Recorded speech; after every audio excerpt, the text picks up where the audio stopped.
So over the last few months, you would have noticed many changes that have come through for international students here in Australia. If you are planning to study in July 2024, you will need to know about all these changes. And in this video, we will talk about the changes for the upcoming intake in July 2024 and some tips that will help you to prepare better if you are planning to study in July intake. Without wasting much time, let's get into the topics. So first of all, let's discuss some of the updates that you need to know that has come through over the last few months. There are many of them, so please hold your seats tight. The first one is in regards to English language requirement. So from 23rd of March 2024, Australian government has increased the English language requirements if you are planning to apply for a student visa. The minimum score for the English language requirements for a student visa has increased from 5.5 to 6.0 if you are taking IELTS test or equivalent for the other tests. So you need to score at least minimum of 6.0 in your IELTS or equivalent in other tests such as PTE and so on. Now, if you are going to do a packaged RSA course, which is packaging your English course with other courses such as certificates or diplomas, the requirement has increased from 4.5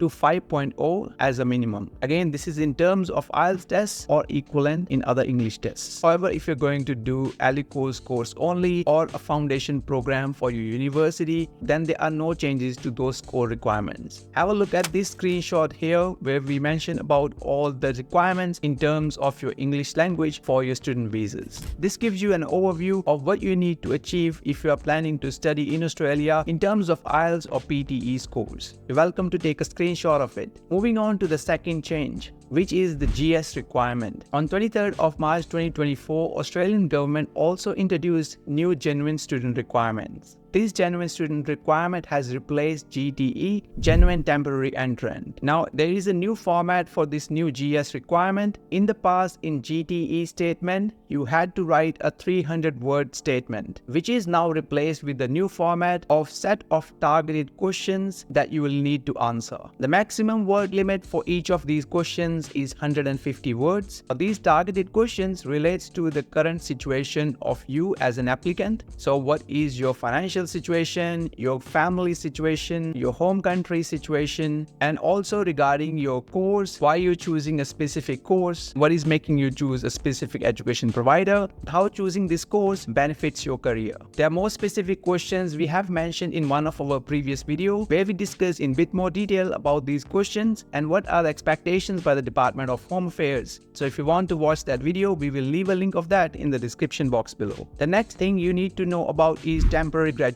visas. So there are few changes that we're expecting to come into effect in the middle of the year regarding the temporary graduate visas. While some of them have already come into effect, still waiting for an update regarding some others. So first, let's discuss about the things that have already come into effect. We will start with the English language requirements for the temporary graduate visas. So the minimum test score required for applying for temporary graduate visas has increased from 6.0 to 6.5 in IELTS or equivalent in other tests, with a minimum of 5.5 in each of all the 4 components of the test, which is reading, writing, speaking, and listening. Also, the English language test validity has been reduced for temporary graduate visa applicants. Previously, the validity was 3 years. Now it has been reduced to just 1 year. So the English test you are taking for your student visas more likely will not be applicable if you're applying for your temporary graduate visa after finishing your studies. Now, there is also an announcement regarding the end of extension of post-study work visa rights that will come into effect from the middle of the year 2024. They haven't mentioned a specific date, but if it's the middle of the year, you can expect it around 1st of July.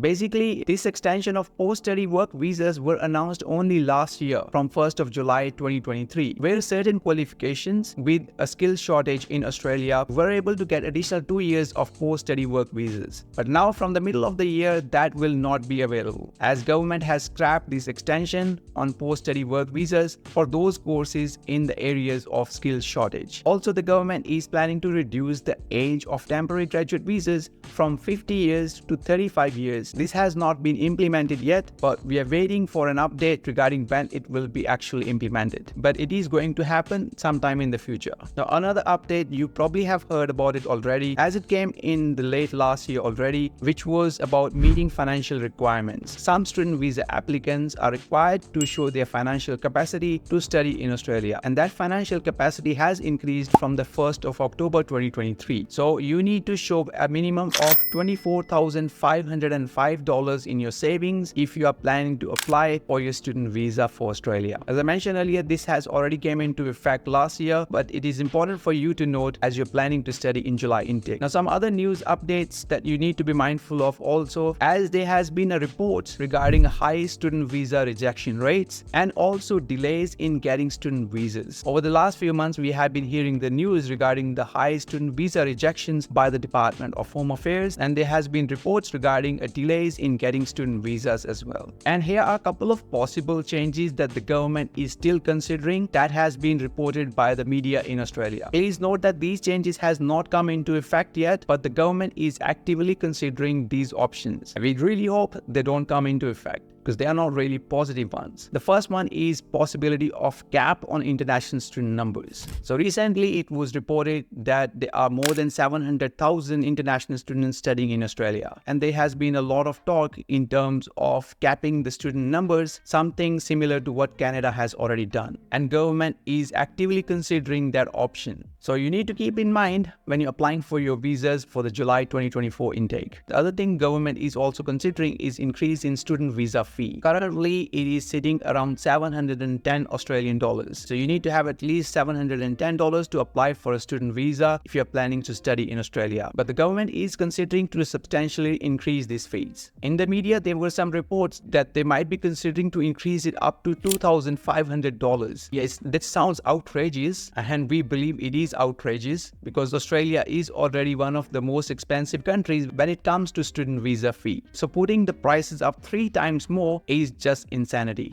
We hope it does not happen. It is something that government is actively considering as well. They may not increase it by that much, but increase in student visa fee is pretty much on the table, probably from the 1st of July 2024. We don't know how much increase it will be though. We will leave the link of these news updates in the description box below for you to read further about it. Now, these were some of the major updates you need to be mindful of if you're planning to study in July 2024. Let's discuss some tips that will help you to prepare if you're planning to study in that intake. First thing first will be to apply as soon as possible. The Department of Home Affairs itself suggests that you should apply for at least 8 weeks before the commencement of your course. So let's say if your course is starting on 15th of July, you should be sending your application at least 8 weeks before that, ideally before 15th of May, as it will give enough time for the department to give decision on your application. Also, make sure all your documents are as per the requirements. Do not miss out on giving any document that is required for your student visa application. Make sure they are up to date and thoroughly check them before submitting for your student visa application. Next suggestion will be to work